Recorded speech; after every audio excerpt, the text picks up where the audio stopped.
everyone! Ayan, shoutout lang sa mga suki naming estudyante na laging nagpapaprint dito sa shop namin. Thank you so much. Ayan, last week pa po itong video na to, pero ngayon lang na-upload kasi ngayon lang nagka-time mag-edit. Ayan, share ko lang guys, 5:30 ng umaga nagbubukas na kami kasi may mga estudyante na pumapasok ng maaga. Yung iba naman ay may mga kailangan pa silang bilhin na gamit para sa school.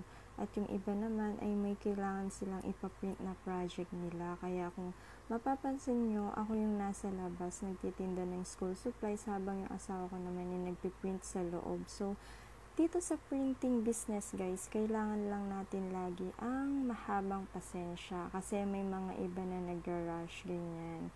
At pag printing business naman po ay marami ka pong pwedeng gawin, lalo na pag maganda po yung location nyo. Tulad po ng sa amin, harap po siya ng school. So, pwede kang mag-print, xerox, scan, research, editing, typing job, gumawa ng 1x1 or 2x2 or any size po ng picture at lamination. Ayan, idagdag na rin natin yung school supplies guys para kumpleto at hindi nalalayo ang estudyante pag may kailangan sila. Kaya, kung ikaw may printing business, congrats sa'yo guys kasi mahirap man pero kinakaya. Yun lang. Thank you for watching.